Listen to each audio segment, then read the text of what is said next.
Applebloom slammed her hoof on the table as she dramatically looked first to the left, then to the right. All of this is meaningless. We still have to put a stop to Reginald the Sly. And I don't care who does it or how, she said, trying her best to suppress her accent. She was most likely the one with the biggest grasp of the script, simply because sticking to her lines made avoiding her accent easier. As soon as she drifted from them, even a little, it was all over, and the accent was back and in full swing. It sounded very odd out of the mouth of a king, to be sure. But my king, I maintain that violence is not the answer. If you would just let your royal advisor and I work on a diplomatic solution, I'm sure that... No! The king cut her short. Do you think I know not what goes on when I have my back turned? The two of you will stay right here. Sir Lancelot the Brave, I entrust this task unto you. Find this villain and bring him back here, so he may face my judgment, she decreed as she leaned forward over the table, pointing her hoof at Cheerilee before banging it on the table again. Just leave it to me. I'll bring him back kicking and screaming, Cheerilee said as she raised the hoof enthusiastically, completely ignoring the script and the lines she should be reusing.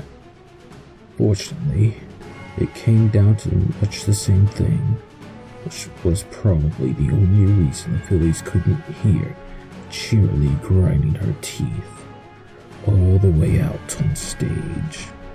Cheerilee got up from the table and bowed down before her king, before taking a few steps away from the table and turning around. The lights went out for a short moment, and when they were turned back on, only Cheerilee was still on stage. The king's table was completely deserted, and less lighting was focused on that area than before. In addition to this, Cheerilee was now carrying a white lance around with her, holding it under one of her wings. She started walking across the stage, taking roundabout routes around some set props and pieces of decor. These are the Wildlands, there's no doubt. So where could that Weasley Reginald be? I heard he sly as a fox. As true as that may be, he'll never outwit the likes of me.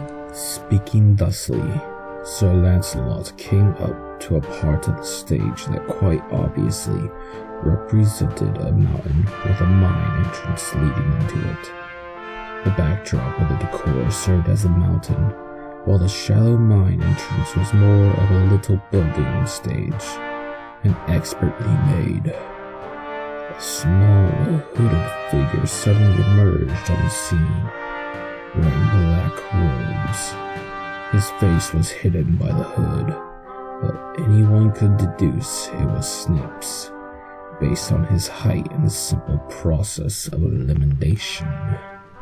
The new arrival casually strolled down the same path Sir Lancelot was currently on, and it wasn't long before they crossed paths in front of the mine itself.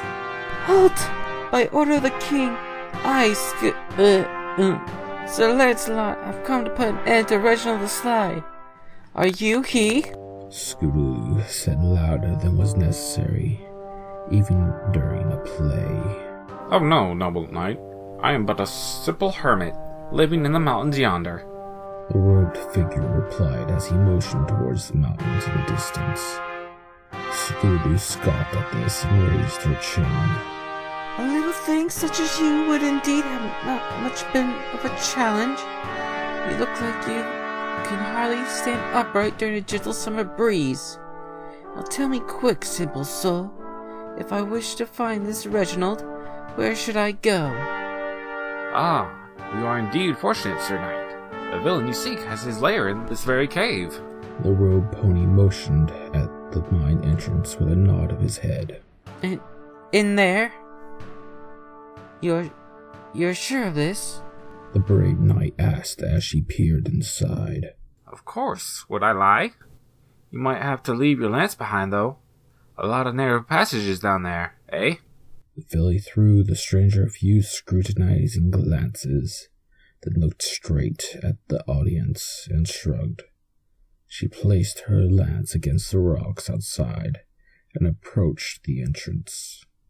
If I don't find him in there, I'm coming back to kick your flank, Cheerilee said again, interpreting the script liberally. As soon as she stepped into the darkness, Snip sprang into motion and pulled a rock away to reveal an old-fashioned lever hidden there, not unlike those used to change the direction of train tracks. Hey! It's a dead end in here! What are you playing at? Cheerilee's voice came echoing from inside the mine. Upon hearing this, Snips pulled the lever into a neutral position, and at once a metal gate slammed shut over the entrance to the mine. Cheerilee's helmed head reappeared in the light as she looked at the metal bars in front of her with fake astonishment, shaking them violently with her hooves. What devilry is this? Let me out right this instant, or the justice of King Goldencross shall come down upon your head, be whomever you may. The hooded pony let out a diabolical laugh as he approached the metal gate, standing next to it as he addressed the knight, so that he may still roughly be facing the audience as well. Be whoever I may, why you're thicker than I thought, you righteous fool. It is, of course, I, Reginald the Sly. Snips announced as he drew back the hood to reveal himself. Did you think I would not expect one of you to come here eventually? Or that I would not recognize the great Sir Lancelot, bravest of all the knights in the realm, when she arrived upon my doorstep? It is your courage that shall now be your undoing. He continued, followed by more laughter. Sir Lancelot shook the metal gate some more and tried to lift it up, but she could not. You devil! You heathen! You dishonorable wretch! When I get out of here, it'll be off with your head! Reginald the Sly paused for a moment as he put both hooves on the lever once more. Then it isn't fortunate that you will never again get out of there ever again. He pulled down, and suddenly a great rumbling could be heard throughout the theater, as the orchestra kicked in with an impressive display of percussive instruments. Sir Lancelot, much like the audience, recoiled and looked around fearfully, taking a few steps backwards into the mine, thus disappearing out of sight. There was a loud crash as a cloud of smoke or dust erupted from the mine. Once it cleared out and the music died down, the audience could see the entrance of the cave again, but the opening behind the metal gate was now blocked by what appeared to be a wall of stone and rubble. Snips took the lance the knight had left behind between his teeth and walked off as the stage lights gradually died down and the curtains closed. The audience remained silent for a moment, surprised by the sudden development, but then suddenly started talking amongst themselves about the events of the play so far. The only one who seemed to have anything bad to say about it was Rainbow Dash, who thought it was pure folly to kill off the character of the most talented actor in the group so soon. Cheerilee had left her spot in the prompts corner and went back under the stage.